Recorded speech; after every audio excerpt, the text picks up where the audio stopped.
This is Mike Money from the Money Pit with Jacob Carver from The Butcher Shop. And we have a new idiot friend, Crazy Courtney. And we're going to talk about the Hellraiser franchise. First movie came out in 1987, directed by Clive Barker. Do you remember what the book was called? I don't. I don't either, and I should have that written down. Really, I'm not doing my notes well. But it was also off a book. Starred Ashley Lawrence, Doug Bradley, Claire Higgins, and Andrew Robinson, who was the bad guy in what? What did I tell you? Ooh, dirty fucking. Can I say fucking on the You can say anything you want. Dirty fucking hair. One of the greatest non-horror movies. The original Clint Eastwood, Dirty Harry. He was the guy that kidnapped all the kids I on love fucking Dirty Harry. Yeah, and Andrew Robinson. That's probably not the one I like. The Enforcer, the other one's better, but that's definitely the original, dude. Okay, this deals with a puzzle box when open takes you to an alternate dimension, aka a living hell. Also, 6 Jaeger bombs take you to an alternate dimension. Well, we didn't do 6 yet. We're working on it. With creatures known as Cenobites, with Pinhead as the leader. I really like the original. The second one was better, but we'll get to that then. Any thoughts, either one of you, about the original? I thought the original was, for the time, it was a unique perspective on horror because you didn't really see anything like that. Like where they were bringing the demons from hell to take chains coming down and ripping them apart and shit.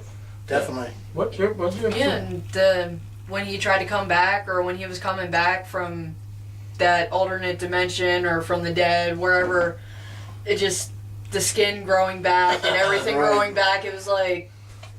The character Frank. Christ. Right. Frank. Frank. I don't have his name. I never heard of, so I didn't say his name. But definitely. Like I said, I think the second one was better. That's just my opinion. You said you didn't get to see it, so. Not yet. So. But I'm willing to tap out. We're gonna have a hot tag in here. All right, come on in. Hey, I was cleaning my parents' attic out, and they got this neat little puzzle box. I was wondering if you could help me open this. Sweet. What? You opened the box. First you said you didn't open the box, then you opened the box. What's your problem, Kirsty? You keep saying you opened the box. But you keep finding us no matter what you say, Kirsty. Awesome. Okay, any thoughts here I have about Hellraiser 2? I thought it was better. Came out in 1989. Introduced a doctor, and I had the name and now I don't remember it. Chenard? Just take my word for it if I'm wrong. Who gives a shit? No one watches this anyway. Dr. Chenard. He was sicker than all the Cenobites put together. Yep. This guy was one sick fuck, which made the movie better. Yeah, I think that the Doctor, if you've never seen Hellraiser 2, watch it just for that dude's performance, because he especially he is really good at the end, and we're not going to spoil this shit. No, we don't do spoilers, but it also showed the origin of Pinhead at the beginning, which was awesome. Plus, gotta flip it over. To me, it was just a better all-around movie. You know, my opinion, we all seem to be in agreement. Crazy Courtney's gonna watch it, and we'll get her opinion the next time we see her. Yeah, because the doctor gave that their one patient, that straight razor, that had problems with the. They're all over me. Yeah, Get them off me. It'll be in the quotes. But okay, we'll go to 1992 when Hellraiser 3: Hell on Earth came out. To me, it was the last watchable one. It sort of was more of supposed to be in this time, because if I remember right, it was like a reporter, and all her crew died, and they were the new Cenobites, because one of the guys had like the video recorder at his eye or something. So, well, to be honest, anything after 2 was kind of 3 wasn't horrible, but it was the last one you want to watch. But since they did 10, we'll talk about them. 1996, they made Hellraiser. That's easy for you to say. Hellraiser Bloodline. 2000, they made Hellraiser 5 Inferno. 2002, Hellraiser Hellseeker. We were talking about that on the way up. That was Lance Henriksen, who I always loved. The Horror Show? If you remember, that came out when Shocker did, and everybody remembers Shocker? But the Horror Show. The Horror Show was Horror Show is a very underrated movie. I need to buy the DVD so I can say, this is a DVD you need to watch. Definitely Okay. watch Horror Show. 2005, Hellraiser Deader, and then 2005, Hellraiser Hellworld. So that was actually the one. Hellworld. Yeah, okay. Brave.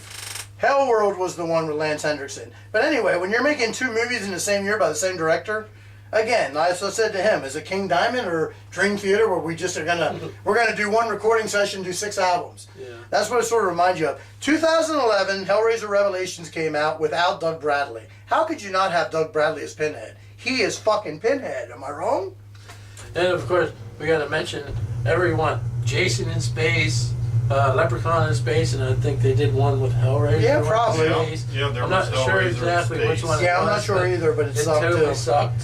And the last one, 2018, they came out with Hellraiser Judgment, which, again, not Doug Bradley. It's on Netflix, so I'm going to force myself to watch it, but not anytime soon. If I was people watching this and you never saw these movies, I would stop after 3, but everybody has their own opinions. Like he said, 2 is the best one. And I'm pretty sure one of them had a local actor from around this area, Craig. No, he was not in Hellraiser. He was in something else. He was in, God damn it, Nightbreed. See, that's why we don't let him I thought he do was in one of the No, Hellraisers. I don't think so. Craig, I know you mean. I don't know what the fuck his name was. Nightbreed, dude. Yeah. He was in one. Yes, he was from Pennsylvania. Well, I don't think he was in a Hellraiser. Tell him no more beer. No more beers. Okay, 2004 at the Horrifying Convention. We're going to have a little argument here. In Hunt Valley, Maryland, I met both Ashley Lawrence, whoo, still a hottie, and Doug Bradley. My mark-out moment was a bunch of actors from Day of the Dead were across the way, at the neck of the way, the neck of the woods. How come they're The Neck of the Woods? Yeah, they're across the way quoting their movie, yelling back and forth. He thinks they were yelling back and forth at Bradley, and Bradley said 1 or 2 things. No, I think they were yelling back and forth, and then Bradley intervened. I think Bradley intervened too, but I don't think he said one thing. I'm pretty sure he He thinks he said more than one thing. So, since it's my show, we're going to go with my memory. It's the money pit. It's the money pit. Anyway, they're yelling back and forth, whatever quote. And I don't understand why an actor's quoting.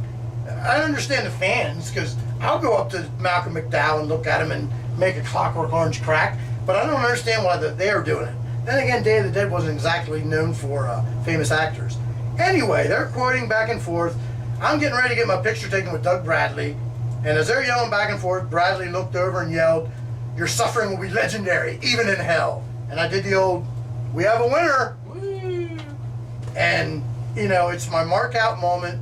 He thinks, as they were yelling back and forth, what did he yell? What was the other quote? Fuck, I don't remember. You don't remember now? Hold on, I have it here. Well, tear your soul apart. Well, Terry. He thinks he yelled that too. I could be, maybe that's the only one I don't know. You know, we were probably, no, we weren't most of the time. No. So I don't know. We're old. We don't drink on the No. pit or the butcher shop. No, not saying drinking now, but at the time.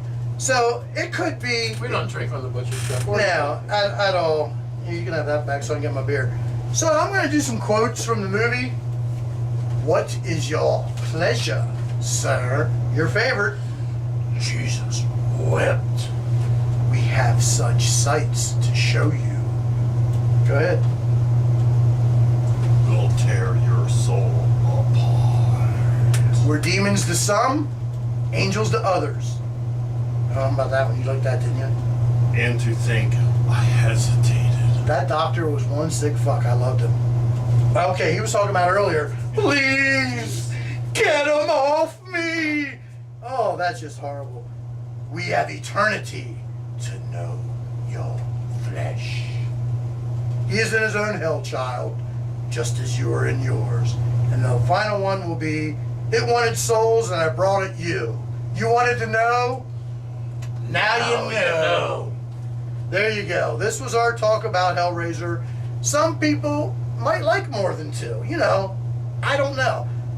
First was good. Second was fucking awesome. It was the phenomenal one.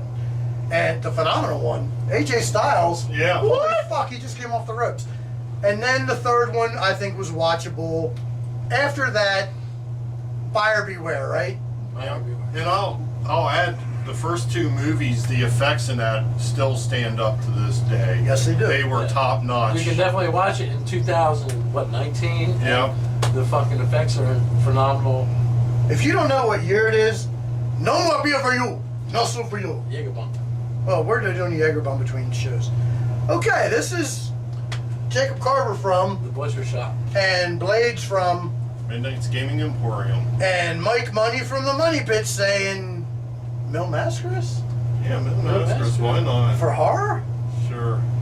I'm buying the mask. Thank you all. Cha-ching. Cha-ching, cha-ching.